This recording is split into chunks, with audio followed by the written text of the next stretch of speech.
Example 1.4. If x is equal to 1, 2, 3 till 10 வரைக்கும் அப்படின்னு இருக்காங்க. A வந்து 1, 2, 3, 4, 5 அப்படின்னு கொடுத்துருக்காங்க. நம்ம என்ன கண்டுபிடிக்க போகிறோம் அப்படின்னா find the number of sets B.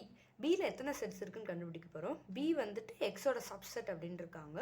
Also A minus B is equal to 4. அதாவது A B நம்ம சப்ட்ராக்ட் பண்ணோம் அப்படின்னா நம்மளுக்கு ரிமைனிங் வந்துட்டு 4 மட்டும்தான் வரும் அப்படின்னு இருக்காங்க.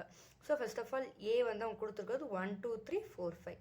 அப்போது A minus B வந்துட்டு 4 அப்படின்னா மினிமமாக எனக்கு வந்துட்டு 1, 2, 3, 5 கண்டிப்பாக வந்துட்டு Bயில் இருக்கணும். ஸோ இதுதான் A minus B. Because this one and this one will be getting cancelled. 2, 2, 3, 3, 5, 5.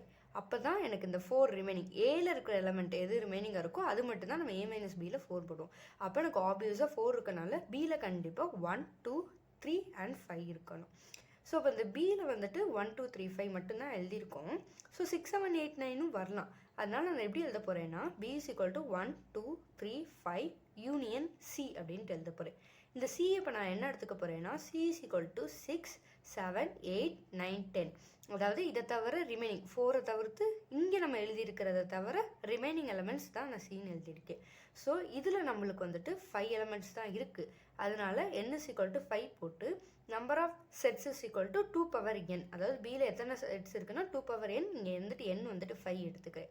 So இதில் ரொம்ப பேருக்கு என்ன டவுட் அப்படின்னா வந்துட்டு எதனால இந்த 1, 2, 3, 5 நம்ம கன்சிடர் பண்ண மாட்டோம் அப்படின்னு சொல்லிட்டு டவுட். ஓகேவா? சப்போஸ் இப்போ நான் அந்த 1, 2, 3, 5ஐயும் கன்சிடர் பண்ணிவிட்டு B is equal to 1, 2, 3, 5, 6, 7, 8, 9, 10 அப்படின்னு எடுத்துகிட்டு n is equal to நான் 9 அப்படின்னு ரைஸ் பண்ணிட்டேன் அப்படின்னா எனக்கு B is equal to வெறும் 1 மட்டும் தனியாக ஒரு எலமெண்ட்டா 2 மட்டும் தனியாக இந்த மாதிரி ஆக்சுவலி நான் எழுதணும். இப்படி நான் எழுதும்போது எனக்கு என்ன ஆகும் அப்படின்னா A minus B பண்ணிங்க அப்படின்னா ஃபார் எக்ஸாம்பிள் இந்த 1 மட்டும் எடுத்துக்கோங்களேன். ஸோ Aல 1, 2, 3, 4, 5 இருக்கும். Bயில் வந்துட்டு -1 இருக்குன்னு வச்சுக்கோங்களேன். ஸோ 1 தான் கேன்சல் ஆகும். ரிமைனிங் வந்துட்டு எனக்கு A minus B வந்துட்டு 2, 3, 4, 5 வரும். பட்னா எனக்கு A minus B என்ன கொடுத்துருக்காங்க 4 தான் கொடுத்துருக்காங்க. அப்போ ஆப்வியஸாக கண்டிப்பாக எனக்கு இந்த எலமெண்ட்ஸ் இருக்கணும். ஸோ அடிஷ்னலாக இருக்கிற எலமெண்ட்ஸ் வந்துட்டு இதை வச்சு தான் வரும். ஸோ அப்போ நான் ஃபார்ம் பண்ணும்போது எப்படி எனக்கு ஃபார்ம் ஆகும்? ஃபார்ம் ஆகிறப்போ எனக்கு இந்த 1, 2, 3, 5 பார்த்தீங்கன்னா இதுதான் நம்பர் ஆஃப் செட்டில் ஃபஸ்ட்டு செட் இதாக தான் இருக்கணும். மினிமமாக எனக்கு வந்துட்டு இது இருக்கணும் அப்படின்னு சொல்லிட்டு தான் அதோட வந்துட்டு மீனிங். அப்போது இதுக்கப்புறம் பார்த்தோம் அப்படின்னா 1, 2, 3, 5, 6 இருக்கலாம். 1, 2, 3, 5, 7, 1, 2, 3, 5, 8 இருக்கலாம். 1, 2, 3, 5, 9. ஸோ அட்லீஸ்ட் மினிமமாக இது இருக்கணும். அதுக்கப்புறம் தான் இந்த ரிமைனிங் 5 செட்டோட இருக்குது அப்படின்றனால தான் இந்த வெறும் இந்த 5 வச்சுட்டு பார்க்குறோம். ஸோ அப்போ எனக்கு 1, 2, 3, 5 மினிமமாக இருக்கணும். அதுக்கப்புறம் 6 ஒவ்வொரு எலமெண்ட்டாக வரலாம். 6 மட்டும் வரலாம், இல்லை 7 மட்டும் வரலாம், 8 மட்டும் வரலாம், 9 மட்டும் வரலாம், 10 மட்டும் வரலாம். இல்லை அடுத்து 2 எலமெண்ட்டாக வரலாம். 6, 7, 6, 8, 6, 9, 6, 10, 7, 8, 7, 9, 7, 10, 8, 9, 8, 10, 9, 10 அப்படின்ட்டு.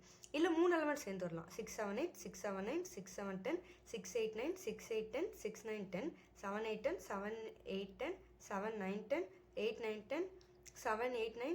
அது இல்லாட்டினா அடுத்து 4 எலமெண்ட்டாக வரும். 6, 7, 8, 9, 6, 7, 8, 10, 6, 7, 9, 10, 6, 8, 9, 10, 7, 8, 9, 10. லாஸ்ட்டாக எல்லாமே சேர்ந்து கூட வரலாம். 6, 7, 8, 9, 10 அப்படின்ட்டு டோட்டலாக பார்த்தோம்னா எனக்கு 32. ஸோ எனக்கு எல்லாத்துலேயுமே கண்டிப்பாக என்ன இருக்கணும் 1, 2, 3, 5 கண்டிப்பான முறையில் இருக்கணும். அப்போ தான் எனக்கு டிஃப்ரென்ஸ் வந்துட்டு 4 கிடைக்கும். ஸோ அதனால தான் அந்த 1, 2, 3, 5 வந்துட்டு யூனிக் எலமெண்ட்ஸ் அப்படின்னு சொல்லிட்டு கொடுத்துருப்பாங்க. ஸோ ஹென்ஸ் டோட்டலாக எனக்கு 32 செட்ஸ் இருக்கும்.